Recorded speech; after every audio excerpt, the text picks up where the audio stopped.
മഴ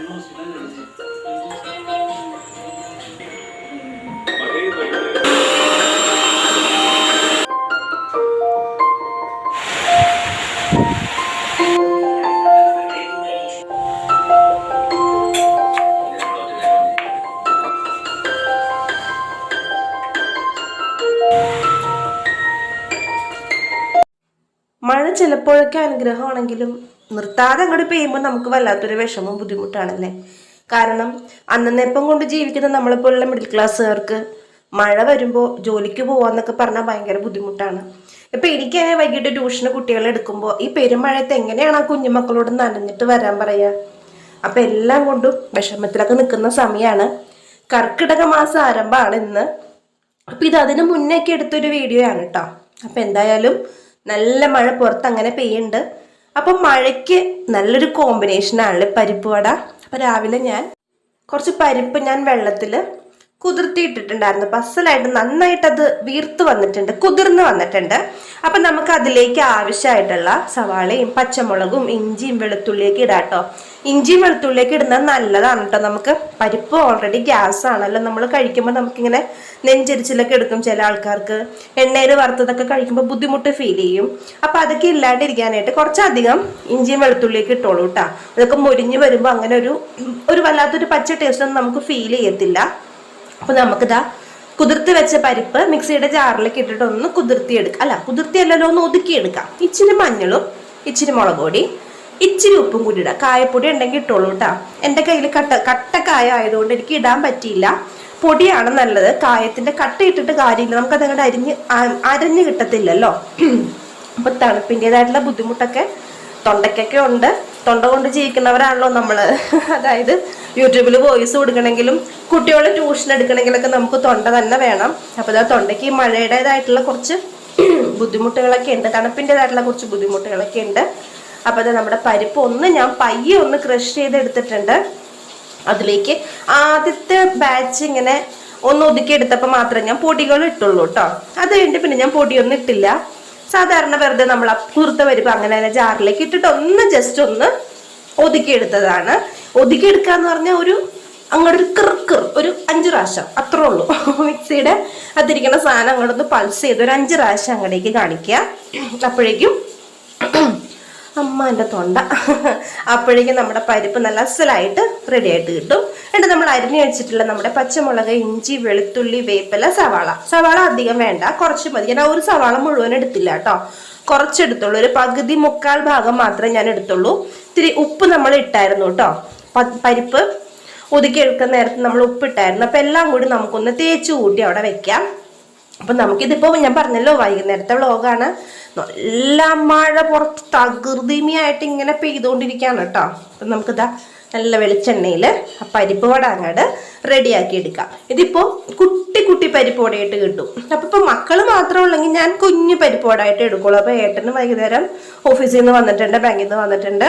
അപ്പം നമുക്കിതാ കുറച്ച് വലുപ്പത്തിൽ ചായക്കടയിലൊക്കെ കിട്ടുന്ന പോലത്തെ ഒരു വലുപ്പത്തിലാണ്. പിന്നെ നടു വെന്തില്ലെങ്കിലോ എന്ന് ഓർത്തിട്ട് നടുക്ക് ഒരു കുഞ്ഞു കുഴി ഒഴിച്ചിട്ടുണ്ട്. അപ്പൊ ഇത് കഴിച്ചപ്പോൾ അന്നമോള എന്നോട് ചോദിച്ചു, പരിപ്പോടെയാണോ അമ്മ, നടുക്കൊരു കുഴി ഉണ്ടല്ലോ ഉഴുന്നോട പോലെയെന്ന്. ഞാൻ പറഞ്ഞില്ലട, കാരണം അത് നടു ഒന്ന് വേകാൻ വേണ്ടി പയ്യൊന്ന് കുഴിച്ചു കൊടുത്തപ്പോഴത്തേനും കുഴി ഇച്ചിരി അധികമായി പോയതാടാന്ന് പറഞ്ഞപ്പോൾ ദാ നമ്മുടെ തിളച്ച എണ്ണയിലേക്ക് നമ്മളിങ്ങനെ കൈകൊണ്ട് ഇങ്ങനെ പരത്തി പരിപ്പോടയുടെ ഷേപ്പിലാക്കിയിട്ട് നടുക്കൊരു കുഴിയൊക്കെ കുഴിച്ചിട്ട് തിളച്ച എണ്ണയിലേക്ക് ഇട്ടിട്ടുണ്ട്. അപ്പൊ അത് അവിടെ കിടന്ന് ലോ ഫ്ലെയിമിൽ കുക്കാവട്ടെ. ആ നേരം കൊണ്ട് നമുക്ക് കറിക്കുള്ള കാര്യങ്ങൾ നോക്കാം. ഇന്ന് രാവിലെ ഒന്നും ചെയ്യാൻ പറ്റില്ല, എനിക്ക് ബാങ്കിലൊക്കെ പോകേണ്ട ആവശ്യം ഉണ്ടായിരുന്നു. ബാങ്കിൽ പോയാൽ പിന്നെ അറിയാലോ, ഒരു ദിവസത്തെ പരിപാടിയാണ്, ചടങ്ങാണ്. കെട്ടിയാൻ ബാങ്കിലാണ് ജോലി ചെയ്യുന്നത് പറഞ്ഞിട്ടൊന്നും ഒരു കാര്യമില്ല. അപ്പൊ അതാ അങ്ങനെ നമുക്ക് പച്ചക്കറിയൊക്കെ അരിഞ്ഞെടുക്കാം. നമ്മൾ അവിടെ ചെല്ലുമ്പോൾ നമ്മൾ സാധാരണക്കാരെ പോലെ തന്നെ, അല്ല എൻ്റെ കെട്ടിയാൻ ബാങ്ക് ഫീൽഡിലാണ് വർക്ക് ചെയ്യുന്നത്, അവിടെയാണ് ഇങ്ങനെയാണെന്ന് പറഞ്ഞിട്ടൊന്നും കാര്യമില്ല. നമ്മൾ സാധാരണക്കാരെ പോലെ തന്നെ പോയി നിന്ന് ക്യൂ നിന്ന് നമ്മുടേതായിട്ടുള്ള കാര്യങ്ങൾ കാണണം. അപ്പോൾ ദാ അവിയലിന് വേണ്ടുന്നുള്ള കഷ്ണങ്ങളൊക്കെ നീളത്തിൽ അരിഞ്ഞെടുക്കുകയാണ്. പണ്ടൊക്കെ എൻ്റെ അമ്മ ഇങ്ങനെ എൻ്റെ അടുത്ത് പച്ചക്കറി അരിയാൻ പറയുവേ. അപ്പോൾ അരിയുമ്പോഴത്തേനും ഞാൻ ചോദിക്കും, എന്ത് വലുപ്പത്തിൽ അരിയണം അമ്മ എന്ന് ചോദിക്കും. അപ്പം എൻ്റെ അമ്മ എന്നോട് പറയും, നീ കഴിക്കുമ്പോൾ കാണുന്ന വലിപ്പമില്ലേ, ഇപ്പം സാമ്പാറിനാണെങ്കിൽ സാമ്പാറിൻ്റെ വലിപ്പം, അവിയലിനാണെങ്കിൽ അവിയലിൻ്റെ വലിപ്പം, ആ വലിപ്പത്തിലങ്ങ് അരിയുമോളെ എന്ന് പറയും. ശരിയല്ലേ? നമ്മൾ ചോദിക്കില്ല എന്ത് വലിപ്പത്തിൽ അരിയണം. അപ്പം നമ്മളിത് കഴിക്കുമ്പോൾ നമ്മൾ കാണണല്ലേ ഈ വലിപ്പത്തിലാണ് ഈ കറി കഷ്ണങ്ങൾ ഇതിൽ കിടക്കണേന്ന്. അപ്പം അങ്ങനെ അരിഞ്ഞാൽ പോരെ. അപ്പോൾ ദാ അങ്ങനെ അരിഞ്ഞെടുത്തിട്ട് കുറച്ച് മഞ്ഞളും ഉപ്പും കുറച്ച് വെള്ളം ഒഴിച്ചിട്ട്, വെള്ളം ഇച്ചിരി കൂടിപ്പോയിട്ടോ, ധൃതിപ്പണിയായിരുന്നു. ഞാൻ എല്ലാം കഴിഞ്ഞ് എത്തിയപ്പോഴത്തേനും വൈകിട്ടായി. അപ്പോൾ ധൃതിക്കാണ് ഞാൻ ചെയ്യണത്. അപ്പോൾ കുറച്ച് ദിവസമായാലും വ്ളോഗൊക്കെ ഇട്ടിട്ട് കുറച്ച് വെള്ളം കൂടിപ്പോയി ഞാൻ പറഞ്ഞു. വന്നാലും കുറച്ച് വെള്ളവും കുറച്ച് വേപ്പിലയും കൂടി ഇട്ടിട്ട് നമുക്ക് അടച്ച് വെച്ച് വേവിക്കാം. അപ്പോഴേക്കും നമ്മുടെ പരിപ്പ് വട നല്ല ടേസ്റ്റ് ആയിരുന്നു കേട്ടോ. കുറച്ച് കായത്തിൻ്റെ പൊടിയും കൂടി ഉണ്ടെങ്കിൽ അടിപൊളിയായിരുന്നു. എൻ്റെ കയ്യിൽ കായത്തിൻ്റെ പൊടി ഉണ്ടായിരുന്നില്ല. അപ്പം അതുകൊണ്ട് സാധാരണ മുളക് പൊടി മഞ്ഞപ്പൊടിയൊക്കെ ഇട്ടിട്ടാണ് റെഡിയാക്കി എടുത്തത്. എന്നാലും സൂപ്പറായിരുന്നു. കാരണം മഴ, പരിപ്പ് വട, കട്ടൻ ചായ അടിപൊളിയാണ്. പിന്നെ ഞങ്ങൾക്ക് ശ്രീകണ്ഠൻ നായരുടെ വാർത്ത 24 ന്യൂസിലെ വാർത്ത അതും കേട്ട് ഇങ്ങനെ കഴിച്ചിരിക്കാന്ന് വെച്ചിട്ടുണ്ടെങ്കിൽ ഒരു പ്രത്യേക ഫീലാണ്. പ്രത്യേകിച്ച് എൻ്റെ കെട്ടിയവന്. അപ്പോഴേക്കും എന്താ പരിപ്പുവടയും ചായയൊക്കെ അവിടെ റെഡിയായി വെച്ചിട്ടുണ്ട്. ബാക്കിയുള്ള ബാച്ചും കൂടി ഞാൻ പരിപ്പുവടയുടെ ഷേപ്പിലാക്കി ഇട്ടു കേട്ടോ. ഇത് നമുക്ക് അവിയലിന് വേണ്ടിയിട്ടുള്ള തേങ്ങാക്കൂട്ടാണ്. കുറച്ച് വെളുത്തുള്ളി, ഒരു മുളക്, പിന്നെ കുറച്ച് വേപ്പില, ജീരകം ഇടാൻ മറന്നുപോയി. ഒന്ന് അരച്ചങ്ങോട്ട് എടുത്തപ്പോഴേക്കാണ് ഞാൻ ജീരകം ഇട്ടില്ലല്ലോ എന്ന് ഓർത്തത്. ഞാൻ ജീരകം ഇട്ടു. ആ ജീരകം നന്നായിട്ടൊന്ന് ക്രഷ് ചെയ്യണ വരേക്കും ഒന്ന് ഒതുക്കിയെടുത്തു. അപ്പം എനിക്കെന്താ ഞാൻ പറഞ്ഞില്ലേ വെള്ളം ഇച്ചിരി കൂടിപ്പോയി, വെള്ളം വേണ്ടായിരുന്നു. എനിക്കൊന്നും ആ കൈവെള്ളം തന്നെ മതിയായിരുന്നു എന്ന് തോന്നുന്നു. അപ്പം ഞാൻ നല്ല ഫ്ലെയിമിൽ അങ്ങോട്ട് കൂട്ടി വെച്ചിട്ട് വെള്ളം അപ്പാടെ പറ്റിച്ചെടുക്കാനായിട്ട് അങ്ങനെ വെച്ചിട്ടുണ്ട്. അപ്പോഴേക്കും നമ്മുടെ പരിപ്പോടയുടെ അടുത്ത ബാച്ചൊക്കെ ആയിട്ടുണ്ട്. അപ്പം നമുക്കിത് മതി കേട്ടോ. വൈകുന്നേരത്തെ ഒരു ചായക്ക് ഇത്രയും മതി. ഒരു 8 അല്ലെങ്കിൽ ഒരു 6 പരിപ്പോട അല്ലെങ്കിൽ ഒരു 9 പരിപ്പോടയൊക്കെ ഉണ്ടെങ്കിൽ നമ്മുടെ കാര്യം കുശാൽ. അപ്പോൾ ദാ പരിപ്പോടയുടെ കൂടെ കോമ്പിനേഷൻ പാൽച്ചായ അല്ല കേട്ടോ, കട്ടൻ ചായയാണ്. പൊള്ളിയാണ്, ടേസ്റ്റാണത്. ഭയങ്കര നമ്മൾ എത്ര ഹെൽത്തി ഫുഡ് കഴിക്കുള്ളൂ എന്ന് പറഞ്ഞാലും ഇമാതിരി കോമ്പിനേഷനിൽ കാണുമ്പോൾ എങ്ങനെയാണ് നമ്മൾ കഴിക്കാണ്ടിരിക്കുക? നമ്മൾ മനുഷ്യരല്ലേ പുള്ളേ. അപ്പോൾ അതൊക്കെ കഴിച്ചു പോവും. അപ്പോൾ അതാ നല്ല മുരുമുരാന്നുള്ള പരിപ്പോട ട്രൈ ചെയ്ത് നോക്കൂ കേട്ടോ. ഇച്ചിരി കായത്തിൻ്റെ പൊടി ഇട്ടുള്ളൂ, അതാണ് എനിക്ക് മിസ്സായി പോയത്. അപ്പോൾ നല്ല സൂപ്പർ ടേസ്റ്റിൽ നല്ല ആ മഴയൊക്കെ അങ്ങോട്ട് ആസ്വദിച്ച് ഞങ്ങൾ പരിപ്പൊടിയൊക്കെ കഴിച്ചു.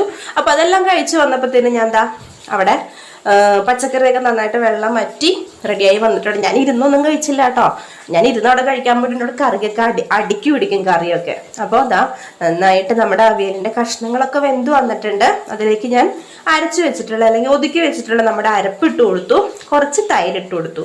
തക്കാളി ഇട്ടിട്ടാണ് നമ്മൾ പച്ചക്കറിയുടെ കൂടെ തക്കാളി ഇടുകയാണെങ്കിൽ നമ്മൾ തൈര് ഒഴിക്കണ്ട. പക്ഷെ എൻ്റെ കയ്യിൽ തക്കാളി ഉണ്ടായിരുന്നില്ല. അതുകൊണ്ട് ഞാൻ എന്താ കുറച്ച് തൈര് ഒഴിച്ചിട്ടുണ്ട്. തൈര് ഒഴിക്കാന്ന് വെച്ചാൽ ഇത്രയൊന്നും വേണ്ട. എൻ്റെ തൈര് ഞാൻ വീട്ടിൽ തന്നെ ഒഴിച്ച തൈരായതുകൊണ്ട് അത്രയ്ക്ക് അങ്ങോട്ട് പുളിയില്ല. പുളി കാരണം ഇന്നങ്ങ് ഒഴിച്ചെടുത്തുള്ളൂ. ഇന്നലെ വെച്ചിട്ട് ഇന്ന് രാവിലെ അങ്ങ് എടുത്തോളൂ. അപ്പം അത്രയ്ക്ക് അങ്ങ് പുളി ആയിട്ടില്ല. അപ്പം അതുകൊണ്ടാണ് അത്രയും ക്വാണ്ടിറ്റി ഒരു 2 ടേബിൾ സ്പൂണോളം തൈര് ഞാൻ ഇട്ടത്. എനിക്ക് തോന്നുന്നു അത്രയും വേണ്ടാന്ന് തോന്നുന്നു. അവസാനം നന്നായിട്ടൊന്ന് മിക്സ് ചെയ്തിട്ട് കുറച്ച് പച്ച വെളിച്ചെണ്ണ ഇച്ചിരി വേപ്പിലയും കൂടി ഇട്ടിട്ട് അങ്ങോട്ട് അടച്ചു വെക്കുക. വാഴലിട്ട് അടച്ചു വെക്കുകയാണെങ്കിൽ അടിപൊളിയാണ് കേട്ടോ. വാഴയുടെയൊക്കെ ആ ഒരു വാട്ടിയ മണം വരുമ്പോഴേക്കും അടിപൊളിയാണ്. നമുക്കിതാ അടുത്തത് നമുക്ക് മീൻകറി വയ്ക്കാം. എന്നും വെക്കണ പോലെ തന്നെ സാധാരണ റെസിപ്പിയാണ്. പച്ചമുളക്, ഇഞ്ചി, അതുപോലെ തന്നെ നമ്മുടെ കുഞ്ഞുള്ളി ഇട്ട് കൊടുക്കുക. ചതച്ചിട്ടാണ് ഞാൻ ഇട്ട് കൊടുത്തത്. പിന്നെ തേങ്ങയും മുളകും മഞ്ഞളും കൂടി അരച്ചിട്ടുള്ള കൂട്ടും നമ്മൾ അതിലേക്ക് ഇട്ട് കൊടുത്തിട്ടുണ്ട്. ആ കൂട്ടിലേക്ക് നമ്മളിതാ കുറച്ച് വേപ്പില മുഖ്യം വെക്കില്ലേ. വേപ്പില ഇല്ലെങ്കിൽ മീൻകറി അല്ല കേട്ടോ. എനിക്ക് പലപ്പോഴും തോന്നാറുണ്ട്. പിന്നെ കുറച്ച് കുടംപുളിയും കൂടി ഇടാം. ആവശ്യത്തിന് ഉപ്പൊക്കെ ഇട്ട് നന്നായിട്ടൊന്ന് ഇളക്കി വെക്കാം. പിന്നെ അവിടെ നിന്ന് തിളച്ചോട്ടെ.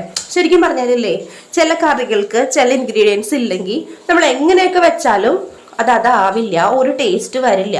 അപ്പോഴേക്കും നമ്മുടെ മീൻകറിയുടെ അരപ്പൊക്കെ നന്നായിട്ട് തിളച്ച് വന്നിട്ടുണ്ട്. അപ്പം നമുക്കിന്ന് മത്തി ചാള എന്നൊക്കെ പറയും. അപ്പോൾ കുറച്ച് ആളെ ഞാൻ വറുക്കാൻ വേണ്ടി മാറ്റി വെച്ചിട്ടുണ്ട് കേട്ടോ. അപ്പോൾ അതൊക്കെ ഞാൻ കഴുകി വൃത്തിയാക്കിയിട്ട് എന്നോടൊരു കുട്ടി എപ്പോഴും പറയൂട്ടോ, ചേച്ചി മത്തി ക്ലീൻ ചെയ്യുന്ന വീഡിയോ. ഞാൻ ആ മോളുടെ പേര് മറന്നുപോയി. ഞാൻ എന്തായാലും ഒരു ദിവസം മത്തി ക്ലീൻ ചെയ്യുന്ന വീഡിയോ ഞാൻ ഇട്ടിരിക്കും കേട്ടോ.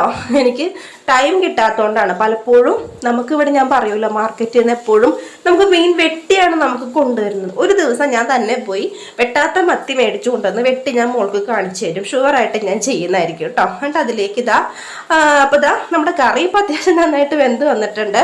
അപ്പോൾ കുട്ടിയെ വീഡിയോ കാണണമെങ്കിൽ വിചാരിക്കണം, ചേച്ചി ഇന്ന് വെട്ടിയ മീനാണ് മേടിച്ചത്, വെട്ടിയൊന്നും കാണിച്ചില്ല എന്ന്. സോറി കേട്ടോ മോളെ, ഞാൻ എന്തായാലും ഒരു ദിവസം വെട്ടി ഞാൻ ക്ലീൻ ചെയ്യുന്നത് എങ്ങനെയാണെന്ന് എങ്ങനെയാണെന്ന് കാണിച്ചു തരാം. അതിലേക്ക് ആവശ്യത്തിന് വേപ്പിലയും പച്ചവെളിച്ചെണ്ണയൊക്കെ ഒഴിച്ച് അടച്ചു വയ്ക്കുക. പിന്നെ നമ്മൾ കഴിക്കണം നേരം എടുത്താൽ മതി. അപ്പോഴേക്കും ഞാൻ പറഞ്ഞല്ലോ നമ്മളിതാ കുറച്ച് മത്തി എടുത്ത് വറുത്തിട്ടുണ്ടായിരുന്നു. അപ്പം മത്തിക്കറിയും നല്ല ചൂട് ചോറും അതുപോലെ തന്നെ നമ്മുടെ അവിയൽ ഞാൻ കാണിച്ചില്ലല്ലേ, ഞാൻ കാണിക്കാം കേട്ടോ. അപ്പോഴേക്കും എന്താ, ഇതാണ് ഇവിടുത്തെ കുഴപ്പം. ഇവനെ ഇരുത്തി ഇവൻ എണ്ണീറ്റ് ഓടും. എൻ്റെ അടുത്ത് ഇരുത്തിയാലും ഇരിക്കുള്ളൂ. ഞാനിങ്ങനെ ഒരു കൈ കൊണ്ട് തിന്നും, ഒരു കൈ കൊണ്ട് അവനെ പിടിക്കും. കാരണം അവൻ ഇങ്ങനെ ഓടിപ്പാഞ്ഞ് കിടക്കുക. എനിക്കാണെങ്കിൽ ഭയങ്കര ഇരിച്ചാണ് ഇങ്ങനെ തിന്നണ നേരത്ത് ഓടി കിടക്കുന്നത്. കഴിക്കുമ്പോൾ ഒന്നിച്ച് കഴിക്കുക. അപ്പോൾ ഏട്ടനാണ് പലപ്പോഴും രാത്രി വിളമ്പി തരാം. അപ്പോൾ ഞാൻ ചിലപ്പോൾ വിളമ്പുമ്പോൾ ഞാൻ വിളമ്പി വെച്ചിട്ടില്ല എന്നാണെങ്കിൽ ഏട്ടൻ വന്നിട്ട് എല്ലാവർക്കും ഇട്ട് തരും. അപ്പോൾ ഒരു സന്തോഷമാണ് കേട്ടോ. അപ്പോൾ അതാ ഞാൻ പറഞ്ഞില്ല അവിയൽ കാണിച്ചില്ല എന്നത്, അവിയൽ കണ്ടോളൂ കേട്ടോ. നല്ല സൂപ്പർ ടേസ്റ്റ് ആയിട്ടുണ്ട്. അപ്പോഴേക്കും നമുക്ക് മത്തിക്കറിയും മത്തി വറുത്തതും അവിയലൊക്കെ കൂട്ടി നല്ല അടിപൊളിയായിട്ട് ചോറുണ്ട്. ഇങ്ങനെ രാത്രി ഇങ്ങനെ ഒന്നിച്ചിരുന്ന് കഴിക്കാൻ ഭയങ്കര സന്തോഷമാണ്. ഇപ്പൊ ഏട്ടന് എന്തെങ്കിലും ഓഫീസിൽ എന്തെങ്കിലും പരിപാടിയൊക്കെ ഉണ്ടെങ്കിൽ ഏട്ടനില്ലാണ്ടാവുമ്പോൾ ഞാനും പിള്ളേരും കൂടി ഇരുന്ന് കഴിക്കില്ലേ, അയ്യോ അപ്പൊ എനിക്ക് സങ്കടം വരും. അയ്യോ ആരും ഇല്ലല്ലോ, ഞാനും കൊച്ചുങ്ങളും ആരും ഇല്ലെന്ന് വെച്ചിട്ടുണ്ടെങ്കിൽ ചേട്ടൻ വരും. പക്ഷെ എന്നാലും ഫുഡ് കഴിക്കാൻ നേരത്തെ ഒരു വിഷമാണ്. രാത്രിയാണല്ലോ നമുക്ക് എല്ലാവർക്കും കൂടി ഒന്നിച്ചിരുന്ന് കഴിക്കാൻ അവധി ദിവസങ്ങളല്ലാണ്ട് കിട്ടുക. അപ്പോൾ അങ്ങനെ ഞങ്ങളെല്ലാവരും കൂടെ ഒന്നിച്ചിരുന്ന് കഴിക്കുകയാണ്. എൻ്റെ കുഞ്ഞാപ്പിക്ക് ഞാൻ വാരി കൊടുക്കണം കേട്ടോ, അല്ലെങ്കിൽ രാത്രി അവൻ ഇങ്ങനെ ചൊറെല്ലായിടത്തും കഴിക്കും. ചൊറെല്ലായിടത്തും ഇങ്ങനെ തൂകിയിടും. കറക്റ്റായിട്ട് കഴിക്കാൻ അറിയില്ല. പിന്നെ ഞാൻ രാത്രി അടിക്കാനും തുടക്കാനും നിൽക്കണം. എന്തായാലും അടിക്കും തുടക്കുകയും ചെയ്യും. പക്ഷെ ഇവനെ ചോറിട്ടിട്ട് അങ്ങോട്ടും ഇങ്ങോട്ടൊക്കെ നടക്കുന്നേ. അപ്പം എല്ലായിടത്തും ഇങ്ങനെ തേച്ച് കൂട്ടിയ പോലെ. അപ്പം അതുകൊണ്ട് ഞാൻ വാരി കൊടുക്കും. മിക്ക ദിവസങ്ങളിൽ രാത്രി ഞാൻ വാരി കൊടുക്കും. പകലൊക്കെ ഞാൻ എങ്ങനെയെങ്കിലുമൊക്കെ വാരി തീറ്റിക്കൂട്ടോ, കഴിക്കുമ്പോൾ അവനെന്നൊക്കെ പറയും. അപ്പോൾ രാത്രിയത്തെ പാത്രം കഴുകെല്ലാം കഴിയാണ്. അപ്പം നമ്മുടെ ഒരു എന്താ പറയുക, ഒരു നൈറ്റ് റൊട്ടീൻ എന്ന് പറഞ്ഞാൽ ഇതാണ്. രാത്രിത്തെ ഫുഡ് കഴിഞ്ഞ് പാത്രം എല്ലാം കഴുകി വെച്ച് അതുപോലെ തന്നെ സ്റ്റൗവിൻ്റെ ടോപ്പെല്ലാം ക്ലീൻ ചെയ്ത് ഞാൻ എൻ്റെ അടുക്കള ഫുൾ ക്ലീൻ ആക്കിയിട്ടല്ലാണ്ട് ഞാൻ രാത്രി പോയി കിടന്നുറങ്ങാറില്ല. എനിക്ക് അല്ലെങ്കിൽ സമാധാനം കിട്ടില്ല. അതേപോലെ തന്നെ എന്തെങ്കിലുമൊക്കെ പയറോ പരിപ്പോ ഒക്കെ വെള്ളത്തിലിടാനുണ്ടെങ്കിൽ അതൊക്കെ വെള്ളത്തിലിട്ട് നല്ല എനിക്ക് കിടന്നിട്ട് എനിക്ക് സമാധാനം കിട്ടില്ല. സത്യമാണ് പറയണത്, എനിക്ക് ഭയങ്കര ബുദ്ധിമുട്ടാണത്. അപ്പോൾ കേൾക്കുന്ന ആൾക്കാർക്ക് നീ മാത്രമുള്ള വീട് നടത്തണത്. അങ്ങനെയല്ല, വീട് നടത്തുക എന്നല്ല, നമുക്കത് ഉത്തരവാദിത്തങ്ങൾ ഏറ്റെടുത്ത് ചെയ്യുമ്പോൾ അത് കൃത്യമായിട്ട് ചെയ്തില്ലെങ്കിൽ എനിക്ക് എന്തോ ബുദ്ധിമുട്ടാണ്. അപ്പോൾ അതങ്ങനെ സിങ്കും കൂടി ക്ലീൻ ചെയ്യാണ്. കുറച്ച് ലിക്വിഡ് സോപ്പും പിന്നെ നമ്മുടെ സോഡാപ്പൊടിയും കുറച്ച് വിനാഗിരിയൊക്കെ കൂടി ഇട്ടിട്ട് നന്നായിട്ടൊന്ന് സ്ക്രബ് ചെയ്ത് കൊടുക്കുക. പ്രത്യേകിച്ച് ഈ മഴക്കാലത്ത് നമ്മുടെ കാണേന്നൊക്കെ ഒരുമാതിരി സ്മെല്ലും കുഞ്ഞു കുഞ്ഞു ജീവികളൊക്കെ ഉണ്ടാവും. അപ്പം നമ്മുടെ ഡ്രെയിനേജ് ഒക്കെ നമ്മൾ അങ്ങോട്ടേക്കല്ലേ കൊടുക്കുക, ഈ കഴുകി പോകുന്ന വെള്ളത്തിൻ്റെ കുഴലൊക്കെ. അപ്പോൾ കുറച്ച് സോഡാപ്പൊടിയൊക്കെ ഇട്ട് കൊടുക്കുകയാണെങ്കിൽ അങ്ങനെയുള്ള കുട്ടി ജീവികളുടെ ശല്യങ്ങളൊന്നും ഉണ്ടാവില്ല. ഇത്തിരി സോഡാപ്പൊടിയും വിനാഗിരിയും കൂടി കലക്കിയിട്ട് നമ്മുടെ കിച്ചണിൻ്റെ പുറത്തുള്ള മതിലിൻ്റെ വശത്തൊക്കെ നമ്മൾ സ്പ്രേ ചെയ്യുകയാണെങ്കിൽ നല്ല നീറ്റായിട്ട് കിടന്നോളൂ. കുട്ടി ഈ ഒച്ച് അതുപോലെ അങ്ങനെയുള്ള ജീവികളുടെ ശല്യമൊന്നും ഉണ്ടാവില്ല. അപ്പോൾ അതിൻ്റെ അടുക്കള ക്ലീൻ ആയിട്ട് എനിക്ക് ഇങ്ങനെ കണ്ടിട്ട് പോയി കിടക്കണം. ഇങ്ങനെ വൃത്തിയായിട്ടിരിക്കുന്നത് കണ്ടിട്ട് വന്ന് എണ്ണീറ്റ് വരുമ്പോൾ ഇങ്ങനെ കാണണം എനിക്ക്. അപ്പോൾ അതൊരു സന്തോഷമാണ്. എനിക്ക് മാത്രമല്ല കേട്ടോ, ഞാൻ ഉറപ്പിച്ച് പറയാം, എല്ലാ വീട്ടമ്മമാർക്കും ഇങ്ങനെ കാണുന്നതായിരിക്കും ഇഷ്ടം. വൃത്തിയായിട്ട് കിടക്കുന്ന അടുക്കള കണ്ടു വരാനാണ് എല്ലാവരും ആഗ്രഹിക്കുക. പിന്നെ എന്തെങ്കിലും ശാരീരികമായിട്ടുള്ള ബുദ്ധിമുട്ടുകളൊക്കെ വരുമ്പോഴാണ് നമ്മൾ ഇന്നത്തേക്ക് വേണ്ട നാളത്തേക്ക് ആവട്ടെ. ഇടയ്ക്ക് എനിക്ക് പറ്റാറുണ്ട് എന്തെങ്കിലും ഭയങ്കരമായിട്ടുള്ള പെയിനോ ബുദ്ധിമുട്ടുകളോ അല്ലെങ്കിൽ എന്തെങ്കിലുമൊക്കെ വരുമ്പോഴത്തേനും അറ്റ്ലീസ്റ്റ് ഞാൻ പാത്രം കഴുകി വയ്ക്കും കേട്ടോ. ബാക്കിയുള്ള കാര്യങ്ങളല്ല, തുടക്കലൊന്നും നടന്നില്ലെങ്കിലും രാത്രി ഞാൻ പാത്രം കഴുകി സ്ലാബ് ഞാൻ ക്ലീൻ ചെയ്ത് വെക്കും. അപ്പം അതാ എൻ്റെ കുട്ടിമണീസൊക്കെ ഉറങ്ങാൻ പോവാണ്. ഞാൻ പോയി മേലൊക്കെ കഴുകി വന്ന് അപ്പം അവൻ ചോദിക്കും, അമ്മ എന്താ ഇപ്പോൾ വീഡിയോ എടുക്കണം? കാരണം ഞാൻ രാത്രി ഇങ്ങനെ വീഡിയോ എടുക്കണത് അവൻ കണ്ടിട്ടില്ല. ഞാൻ അമ്മ ഇപ്പോൾ വരാടാന്ന് പറഞ്ഞു. പുറങ്ങിക്കോന്ന് പറഞ്ഞപ്പോൾ തുണിതാ പുതപ്പതാ ഇട്ടിട്ട് ഇപ്പം ഒരു കള്ളനോട്ടം നോക്കൂട്ടോ. ഇതാ കണ്ടോ, അങ്ങനെ എൻ്റെ മണിക്കുട്ടിയൊക്കെ ഉറങ്ങാണ്. എൻ്റെ അന്നമോൾ എൻ്റെ ജോക്കൂട്ടനൊക്കെ ഉറങ്ങാൻ പോവാണ്. അപ്പം ഇന്നത്തെ വിശേഷങ്ങൾ ഇത്രയേ ഉള്ളൂ. ആദ്യമായിട്ട് ചാനൽ കാണുന്ന ആരെങ്കിലും ഉണ്ടെങ്കിൽ സബ്സ്ക്രൈബ് ചെയ്യാണ്ട് പോകരുത് കേട്ടോ. വീഡിയോ കണ്ട എല്ലാവർക്കും